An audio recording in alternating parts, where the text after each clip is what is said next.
The Place of Politics in the Church's Game Plan, August 15th, 2024. Jesus' kingdom is not of this world. The weapons of our warfare are not carnal. Our struggle is not against flesh and blood. Therefore, we aren't called to be political, we are called to evangelize. Each of those lines from the Scriptures are true. The conclusion, however, is a false dichotomy.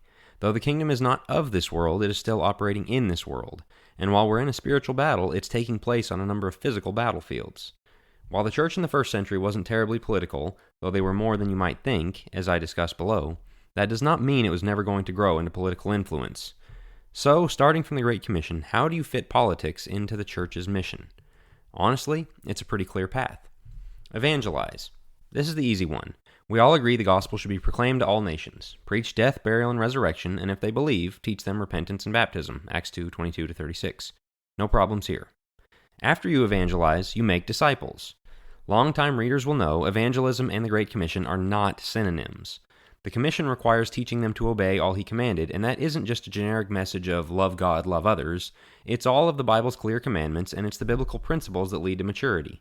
This maturity, of course, is not just about keeping a list of do's and do-nots.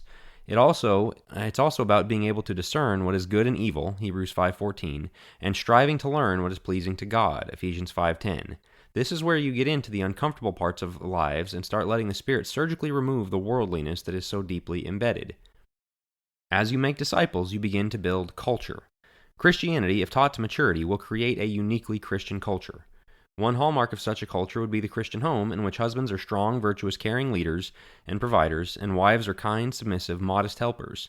Children will be loved and highly valued, and disciplined and trained to be obedient and respectful. Another hallmark would be the Christian's workmanship. Christians should be the hardest working, most detail-oriented, ethical business owners and employees with the best attitudes. Their work should stand out above anyone else's, Proverbs 22:29. Obviously, a Christian citizenship would also be noticeably different. We would be good citizens and community members, upstanding people who bless others, but who will also stand for what is right. Just as Paul exercised his rights as a citizen, so we can exercise ours. And as we do, the positive effects should be noticeable for all around. The joy, beauty, and warmth of the Christian home and the gathered church family should be obviously different at first glance. As you build culture, you start to infiltrate the world's culture. A depressed, lazy, sick, selfish culture can't help but see a difference with one that is the opposite of all of those things.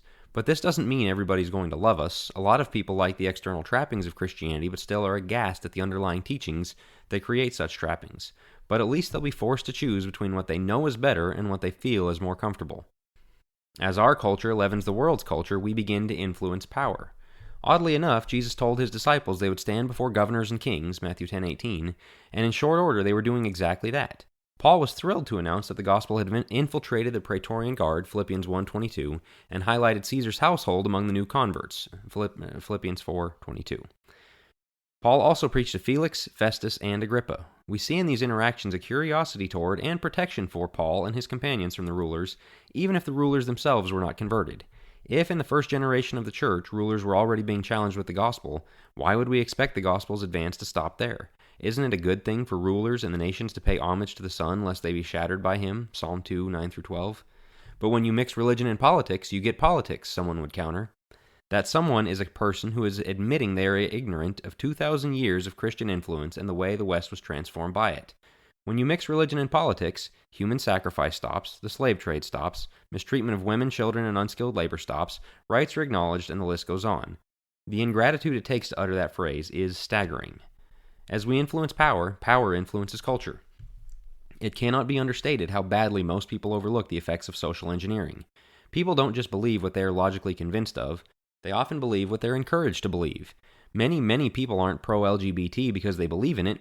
They're pro-LGBT because there is a full-court press via TV, the internet, and the government to adopt that stance. The church is not dependent on a king, but righteous people in government hold sway over people, and we should rejoice when they use that power for good, to punish evildoers and praise those who do right, 1 Peter 2:14. Not even counting Israel's kings, we have plenty of precedent for this in the Old Testament. The king of Nineveh put on sackcloth and called for all of his citizens to join him in repentance. Nebuchadnezzar, Darius, and Cyrus praised God and/or declared protection for his people. Joseph was yet another example. When God's people influence rulers, the nation is influenced too. As power influences culture, more people can be evangelized. Say what you will about cultural Christianity, but there's a pretty good chance you're here, directly or indirectly, because of cultural Christianity. As I often say, nobody in North Korea has my family's conversion story. What started with evangelism in the book of Acts spread like leaven all over the world, creating culture, which influenced governments, which further influenced culture, which led to my grandmother having a church at the end of her street she could freely attend.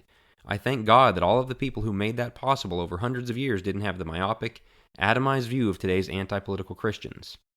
Here's the problem with the Christians who eschew political action. The problem with the anti-political Christians is they are also often anti-disciple making and anti-culture building. As I wrote recently, we can't even build united churches until we're willing to get into the specifics of living out our discipleship. But once you get into specifics, you rock the boat with secularized members of the church who might leave if they're challenged with biblical principles, and so we build a shallow unity to keep them happy. And once you externalize those principles for Christians to live out, the world hates it. Rather than accepting that Jesus told us that would happen, John 15:19, we assume we've done something wrong if our Christianity makes the world uncomfortable. And so we shut our mouths and assure them we're the nice guys they want us to be. We'll keep religion in its nice, quiet box and never let that box overlap with our politics, our anthropology, our sociology, or anything else that might offend someone. Either they think the gospel is not supposed to be successful, and we were always supposed to be with our backs against the wall, trying to pick off a convert here or there in the face of state persecution until Jesus comes, or we could grow to be numerically successful and refuse to hold any sway over culture. How the latter would be possible without a retreat to communes, I'm not sure. In either case, they have no phase 2 in mind for the gospel mission. It's always 68 AD, Nero is always in power, and the kingdom is always a never-sprouted mustard seed. No, we have to think bigger. Politics is not the only thing, or even the main thing, but it is a thing. History has brought the church to this phase, and we need to act like it. Thanks for listening. Join the email list at jackwilkie.co to get all the latest, and subscribe to the Church Reset podcast feed on whatever podcast app you use, or even YouTube, to get audio editions of all the articles and videos delivered straight to your phone.